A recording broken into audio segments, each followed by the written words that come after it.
Hallelujah. Tayo pong lahat. Let us all pray. Dearest Heavenly Father, our great God and Savior, dearest Jesus Christ, we come unto thy throne of grace, beseeching you, O Lord, to please forgive us from all of our unrighteousness, for all of our sins. Amen. Through the fruitful prayers of our dearly beloved parents in the Lord, bless us all in the name of our dearest Jesus, and we cast out all demons of hindrances, doubts, and unbeliefs, cast out in the name of our dearest Jesus. Amen and amen. Praise the Lord. Purihin ang ating pinakamamahal na Panginoong Hesus.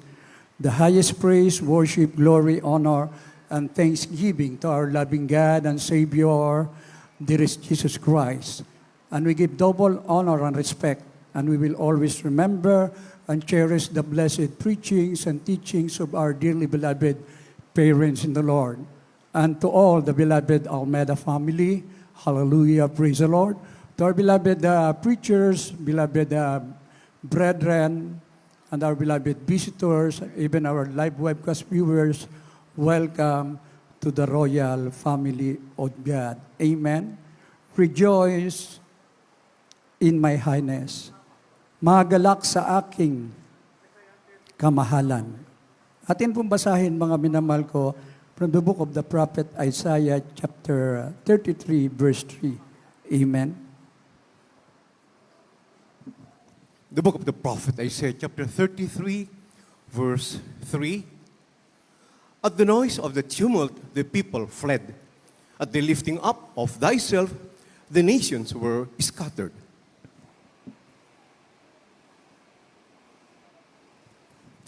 Dito po sa Isaiah Kapitulo 33, versikulo 3. Sa ingay ng kagulo ay nagsisitangas ang mga bayan. Sa pagbangon mo ay nagsisipangalat ang mga bansa.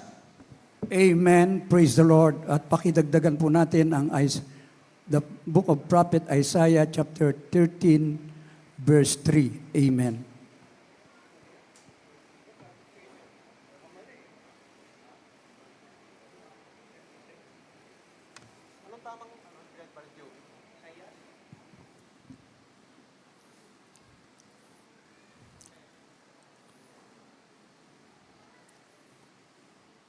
The book of the prophet Isaiah, chapter 13, Verse 3. 13, verse 3. 13, verse 3. I have commanded my sanctified ones. I have also called my mighty ones for mine anger, even them that rejoice in my highness.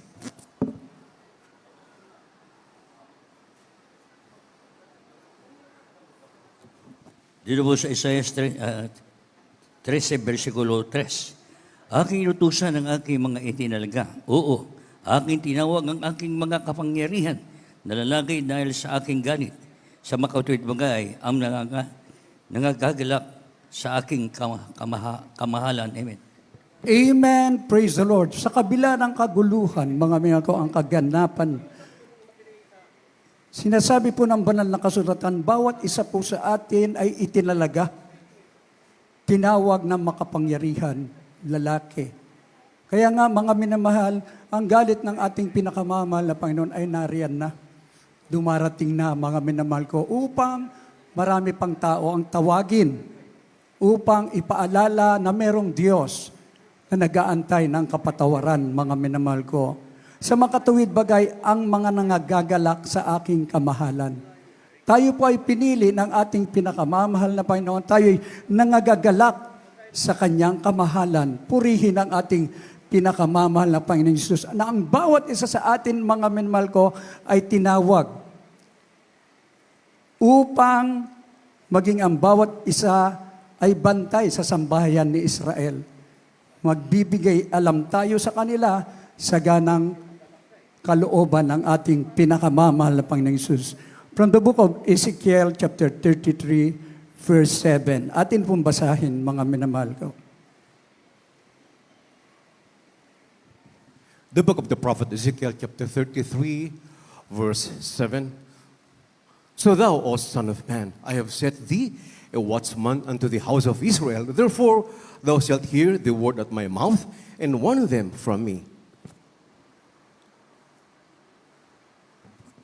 Dito po sa aklat ng Ezekiel, Kapitulo 33, ang talatay 7. Sa gayoy ikaw, anak ng tao, ay inilagay ko na bantay sa sambahayan ni Israel.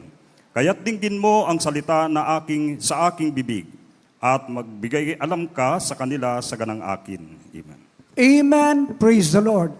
Tayo po ay totoong pinagpala ng ating pinakamamahal na Panginoong. Ginawa tayong matalino. Ginawa tayong tunay na anak na kung saan nasa atin ang lahat ng mga patotoo na ang Diyos nga nating pinaglilingkuran ay totoong Diyos na makapangyarihan. Kaya nga sigurado rito ang kaligtasan. Kaya bilang anak ng Diyos na tinawag, tayo po ngayon ay tinawag na mga minamahal ko, bantay ng sambahayan ni Israel. Tayo po ang tinatawag na modern day Israelites. Nasa atin na kasi lahat eh. Wala na tayong hanapin na kung ang nakasulat sa Biblia, mga minamahal ko, yan ay nagaganap sa atin. Nandyan ang lahat ng pagpapala, mga minamahal ko. Kaya sa patotoo pa lang, magmula umpisa hanggang matapos, talagang ikaw ay totoong magagalak ng lubos dahil this is the confirmation na tayo ay tunay na mga anak tagapagmana ng buhay na wala hanggan. Kaya sinong gagawing bantay sa huling panahon kundi yung mga tunay na anak sa huling panahon. Sabi po, sa gayoy ikaw, anak ng tao, iniligay ko na bantay sa sambahayan ni Israel, kaya't dinggin mo ang salita ng aking bibig at magbigay alam ka sa kanila. Pakikinggan mo ang salita ng Diyos, mga minamahal ko. Pagkatapos mong mapakinggan, dahil ito'y totoong totoo, magbigay alam ka, mga minamahal ko, sa bawat tao na hindi pa nakilala sa ating pinakamamahal na Panginoon na merong Diyos. Tunay na nag-iisang Diyos na nahayag sa laman. At ito po ang ating pinakamamahal na Panginoong Hesus. Purihin ang ating dakilang Diyos. Ang nais ng ating dakilang Diyos, ipaalam sa bawat nilalang na kung nais nila, merong kaligtasan sa ating mahal na Panginoon, ngunit kung aayawan nila, meron namang kapahamakan, a blessing and a cursing. From the book of Deuteronomy chapter 30, verse 19, Amen. In the book of Deuteronomy chapter 30, verse 19. I call heaven and earth to record this day against you, that I have set before you life and death, blessing and cursing. Therefore, choose life, that both thou and thy seed may live.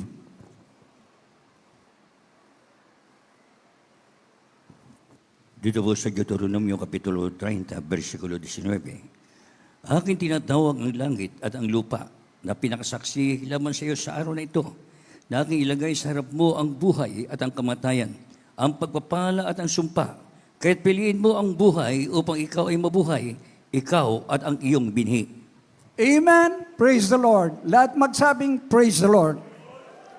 Tinatawag ang langit at ang lupa na pinakasaksi laban sa inyo sa araw na ito, na aking inilagay sa harap mo ang buhay at ang kamatayan, ang pagpapala at ang sumpa. Kaya't piliin mo ang buhay upang ikaw ay mabuhay, ikaw at ang iyong binhi. Amen. Praise the Lord.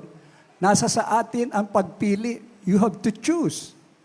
Do you want salvation or damnation? Mga minamahal ko, langit, merong impyerno kung aayaw ka. Merong buhay na wala hanggan at meron pa naman pong walang hanggang kaparusahan. Kaya nga, inilalatag ng ating pinakamamahal na Panginoon, nasa sa iyo ang pagpili. Ngunit sinasabi ng banal na kasulatan na ito'y patuloy na ipinapangaral ng ating dearly beloved pastor, ating dearly beloved assistant pastor and the beloved children. Kailangan po, piliin mo ang buhay. Lahat magsabing praise the Lord, upang ikaw ay mabuhay, ikaw at ang iyong binhi. Amen? Praise the Lord. From generation to generation, naririnig po natin ang mga buhay na patotoo. Ngayon may mga apo na naglilingkod sa ating dakilang Diyos. Amen. Yung maglingkod sa Diyos na tapat hanggang sa kanyang pagbabalik ay pakinabang. Marinig natin ang buhay na patotoo mula sa pagiging children's choir, ngayon finest choir na eh. Walang hanggan ang pagpapasalamat nila dahil ang Diyos ay totoong tapat sa kanyang pangako kung ikaw ay maglilingkod ng buong katapatan, pinili mo ang buhay. Dito po, pinagpala tayo ng ating mahal na Panginoon. Karamihan po rito yung mawawalan na ng buhay. Nasa mga ospital, yung iba'y nasa mga kulungan, yung iba'y talagang nais magbago. Ngunit isang araw sumilay ang ebanghelyo ng kaligtasan, mga minamahal ko, yung tunay na salita ng Diyos na may kapangyarihan, isa-isa na dinala. Dati TV program pa lang eh. Ngayon, mga minamahal ko, ang ating banal na gawain sa magitan ng YouTube, sa magitan ng Facebook, idagdag mo pa ang radio program, TV program, dumadami. Dumadami ang tinatawag ng ating pinakamamahal na Panginoong Hesus. Bakit, mga minamahal ko, doon sa mga kongregasyon nila, wala na talaga. Walang kapag-apag-asa, lalo na po sa panahon ni ngayon. Ang natitirang banal na gawain ng Jesus Miracle Crusade dito sa bansang Pilipinas, ito ang tunay na gawain na makapagdadala ng kapangyarihan ng Diyos upang mapayapa ang bansang Pilipinas. Maraming tao ang makinabang, maging tunay na anak tagapagmana pa ng buhay na wala hanggan. Doon magkakaroon ng totoong pagpapala, ibubuhos ng ating pinakamamahal na Panginoong Hesus. Kaya yung pagsamba, ito po'y napakahalaga sa buhay ng bawat Kristiyano. Wala tayong maidadahilan ngayon, mga minamahal ko, dahil mula pa sa simula, umulan, umaraw, bumagyo, anumang kinalalagyan, yan po'y baliwala sa lahat. Mapaluguran lang natin ang ating malapan, makadalo tayo sa gawain. Totoo po, yun ang ating kalakasan mula sa ating pinakamamahal na Panginoong Hesus.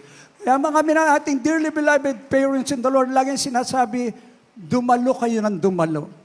Huwag kayong a-absent dahil ito po ang magiging kalalagyan natin, tataas ang iyong pananampalataya. Pag tumaas ang iyong pananampalataya, ikaw na ang pinakamapalad na tao, pinakamapalad na Kristiyano. Bakit? Ang dyablo ay magiging talunan. Ikaw ay magtatagumpay sa kapangyarihan ng ating pinakamamahal na Panginoong Hesus. Ito na lang ang nahuhuling pag-asa sa mundo. Purihin, sambahin ang Diyos sa espiritu at katotohanan. Amen. Praise the Lord. Yung nag-iisang Diyos na nahayag sa laman. Ngayon, pinagtatalunan mga minamahal ko sa mga YouTube. Nagko-question. Pero tayo, kampante po tayo. Alam na natin ang katotohanan na merong Diyos mula sa langit na nahayag sa laman, tumubos sa ating mga kasalanan, ang ating pinakamamahal na Panginoong Hesus ay Diyos na mga Diyos. Hari na mga hari, mga minamahal ko. Kaya 100%, huwag ka na mag-alinlangan na ang itinuro ng ating dearly beloved pastor, mga minamahal ko, ang doktrina na natutunan natin, ito'y totoo. Kalakip ang kapangyarihan. Tayo ang nakinabang, pinagpala tayo physically. Gumaling tayo ng walang gamot eh. Spiritually, nandun, ginagamit ang bawat isa at nag-aantay na pagbabalik ng ating dakilang Diyos at idinadagdag pa ang lahat ng iyong pangangailangan, lalo na pag sinunod mo ang pagtatapat sa pagbibigay. Lahat magsabing, praise the Lord. From the book of Psalms 138, verses 2 and 3. Amen. The book of Psalm, chapter 138, verse 2, I will worship toward thy holy temple and praise thy name for thy loving kindness and for thy truth, for thou hast magnified thy word above all thy name. Verse 3, in the day when I cried, thou answerest me and strengthenest me with strength in my soul. Dito po sa Aklat ng Mga Awit, Kapitulo 138, ang talatay 2 at 3. Ako'y sasamba sa dako ng iyong banal na templo at magpapasalamat sa iyong pangalan dahil sa iyong kagandahang loob at dahil sa iyong katotohanan, sapagkat iyong pinadakila ang iyong salita sa iyong buong pangalan. Nang araw na ako'y tumawag ay sinagot mo ako. Iyong pinatapang ako ng kalakasan sa aking kaluluwa. Amen. Amen. Praise the Lord. Ito ang pinakamahalagang bagay sa buhay natin. Yung tayo'y laging nasa panambahan na kung saan sinasabi, ako'y sasamba sa dako ng iyong banal na templo at magpapasalamat sa iyong pangalan dahil sa iyong kagandahang loob at dahil sa iyong katotohanan, sapagkat iyong pinadakila ang iyong salita sa iyong buong pangalan. Nang araw na ako'y tumawag ay sinagot mo ako. Iyong pinatapang ako ng kalakasan sa aking kaluluwa. Lahat magsabing, praise the Lord. Kaya pag narinig yung mga buhay na patotoo, tinawag sa radio program, TV program, mga minamahal ko, salamat sa TV program noon. Dahil pag ipinatong mo ang kamay mo doon sa TV screen, through the prayer ng ating dearly beloved pastor, gumagaling Doon pa lang nakumbinsi na yung tao, yung sino man yun na hindi pa na-save sa ating banal na gawain, on that time, there was a miracle. Kaya nga, hindi mo mapipigilan na hanapin niya ang banal na gawain upang papurihan, pasalamatan ng ating dakilang Diyos na buhay, upang matutunan niyang sambahin ang Diyos sa espiritu at katotohanan.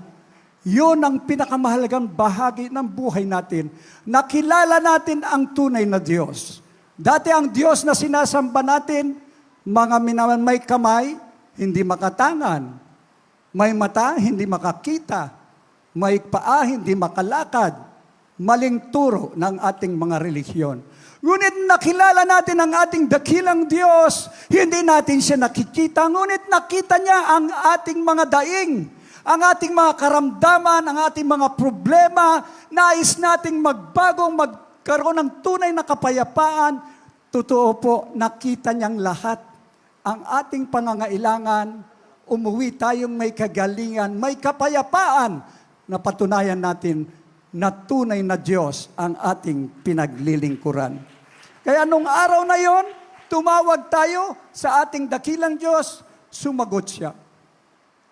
Sa iba't ibang kongregasyon, tawag ng tawag. Pagkatapos noon, sasabihin ng pastor, anong sakit mo? Ito po, sige, recommend kita. Dito may kakilala kong doktor at ospital.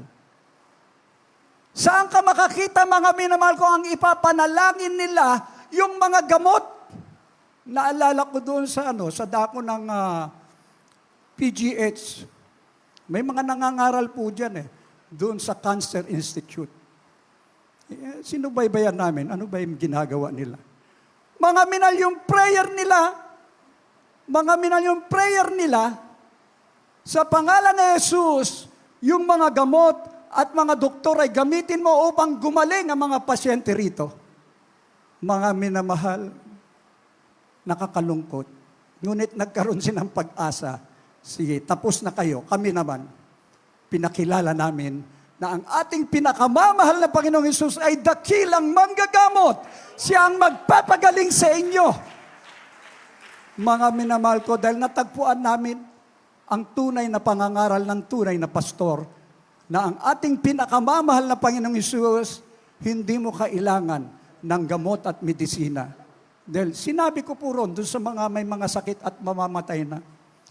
Tandaan niyo po yan, sa praktikal na pangangaral, sinasabi po namin, nung panahon ng ating mahal na Panginoong Hesus, wala pong injection, wala pong tabletas, wala pong ospital. Ngunit ang sinasabi ng banal na kasulatan, ayon po sa isinagawa ng ating pinakamamahal na Panginoon, ipinapatong niya ang kamay doon sa mga may sakit.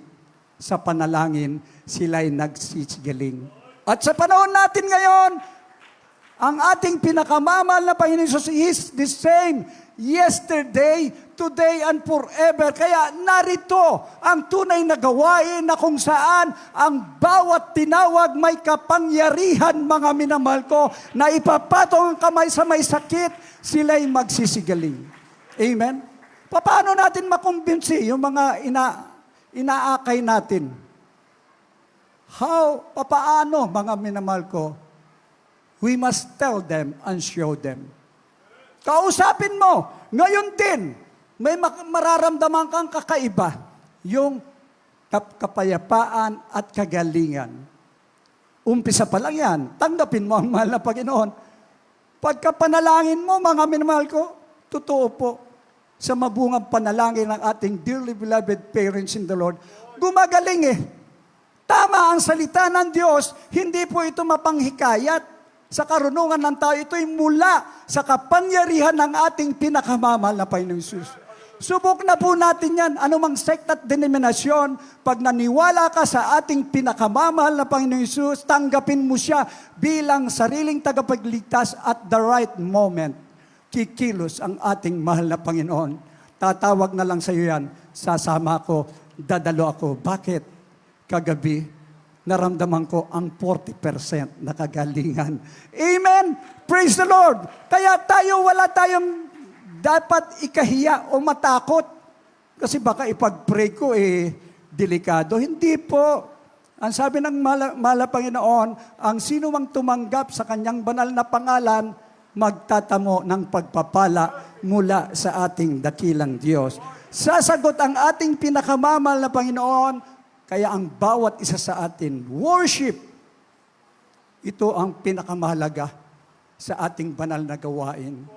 Kaya ano man ang mangyari, mga minamahal ko, lalo na po ngayon, sunod-sunod ang lindol, mga minamahal ko, Occidental Mindoro, medyo na konting nayanig ang Quezon City at iba't ibang lugar. Iba pa yung lindol na naganap doon sa Davao na naman, mga minamahal ko. Intensity 7 yata po yun eh. Magnitude, intensity 7. Dito, 5.8. Umiikot lang yan, mga minamahal ko. Ibig sabihin, nagbibigay warning ang ating pinakamamahal na Panginoon sa magitan ng lindol. Ang sabi ng banal na kasulatan, pag hindi kayo sumamba sa akin at hindi nagpuri sa aking banal na pangalan, ang mga bato, yan po'y magpupuri at yayanig. Amen? Para mapigilan yung mga bagay na ito, madugtungan pa ang mundo natin at marami pang tawagin ng ating mahal na Panginoong Jesus. Mga minamahal ko, totoo po, kung panoorin mo at subaybayan ang lahat ng preachings ng ating dearly beloved pastor, mga minamahal ko, it's on the right time eh. Yun din yung pangangaral niya hanggang ngayon, nagbibigay warning na lumapit na sa ating pinakamamahal na Panginoon at dito malaki ang pakinabang. Amen? Kaya sa ating huling talata, atin pong basahin sa Mateo 28:20, atin pong basahin. In the book of the Gospel of Matthew, chapter 28, verse 20, teaching them to observe all things whatsoever I have commanded you, and lo, I am with you always, even unto the end of the world. Amen. Mateo Kapitulo 28, versikulo 20. Na ituro niyo sa kanila na kanilang ganapin ang lahat ng mga bagay na inuutos ko sa inyo. At narito ako'y sumasa inyong palagi hanggang sa katapusan ng sanlibutan. Amen? Ito po, ang nais ng ating dakilang Diyos na ang bawat isa sa atin maging matalino. Malaman natin ang katotohanan dahil ang katotohanan din ang magpapalaya sa atin.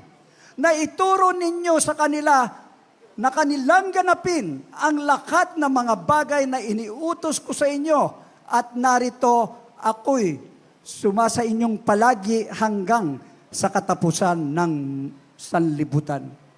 God is with us always.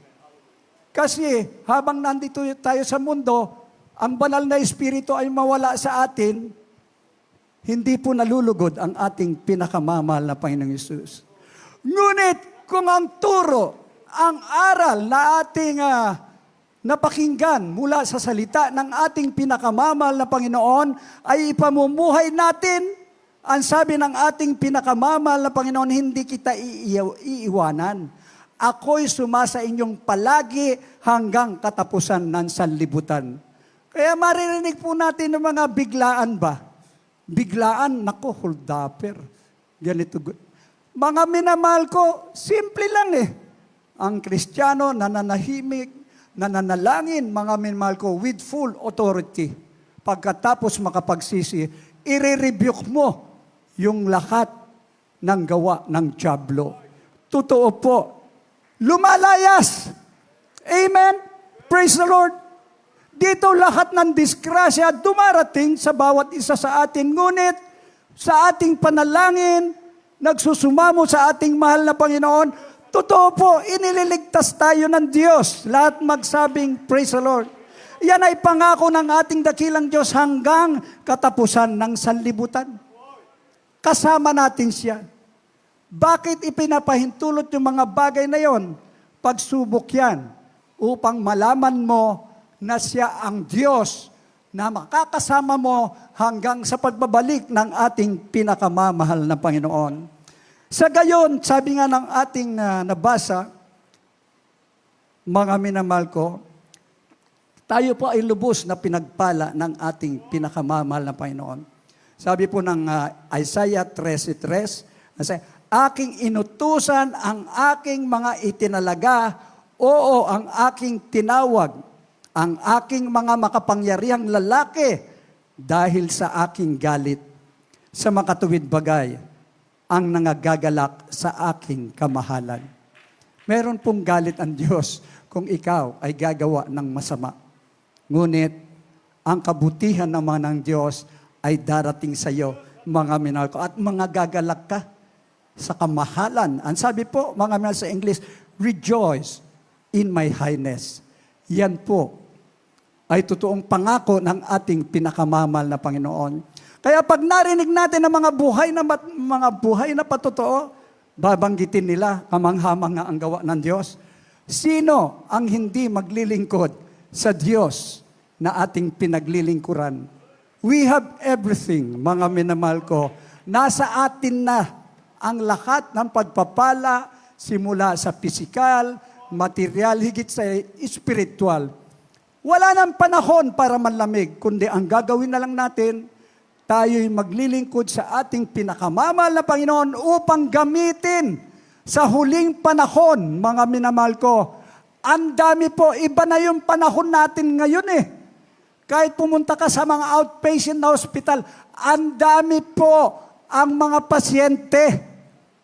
At mismo doon sa dako po ng US, yung pinakamagaling na doktor doon, na gumawa ng mga yung bakuna, lumalabas ngayon under investigation na ang COVID ay gawa-gawa lang nila. Ngunit, ang gawa ng Diyos na makapangyarihan, narito tayo, pawang kabutihan, lahat tayo ay totoong pinagpala dahil walang COVID-19 na nagtagumpay sa bawat isa sa atin. Tayo ngayon ay haharap sa mga masamang panahon. This is reality po. Mukhang tumitindi ang giyera po. Ang sabi ng malalakas na bansa, let's go, World War III. Pero yung mga bagay na yan, huwag niyong ikalungkot. Amen? Tumaas man ang gasolina, huwag kayong malungkot. Mataas ang ating pananampalataya, ang Diyos natin ay hindi nagpapabaya. Tapat lang tayong maglingkod mula ngayon hanggang sa pagbabalik ng ating pinakamamahal na Panginoong Hesus. At muli po, lagi po nating ipinapaalala, sabi ng ating dearly beloved parents in the Lord, huwag absent. Mga minamahal ko, nung baguhan ako, I was amazed sa tawag ko po sa cellphone. Wala pang, sa telephone. Wala pa pong cellphone noon eh. Tumawag ako sa pastoral. Talagang signal number 5. Nagbagsakan ay mga poste, lahat na. Tumawag po ako. meron po ba tayong gawain? Sabi ng ating beloved co-worker, Brad, kahit dumating pa sa signal number 8 o tumaas pa, walang makakapigil ng banal na gawain. Tuloy ang pagpupuri sa ating pinakamamahal na Panginoon. Grabing kagalakan ko, mga minamahal ko. Pumunta ako sa banal na gawain, nariyan ang hangin, nariyan ang ulan, nariyan ang baha. Pero ang saya-saya ko, pagdating sa banal na gawain, nagpupuri ka sa Diyos. Maramdaman mo ang presensya ng ating mahal na Panginoon. Iyan ay kagalakan natin na tinuruan tayo na maglingkod ng buong katapatan anuman ang maganap sa ating kinalalagyan. Lahat po tayo ay magsabing, praise the Lord. Tayo pong lahat.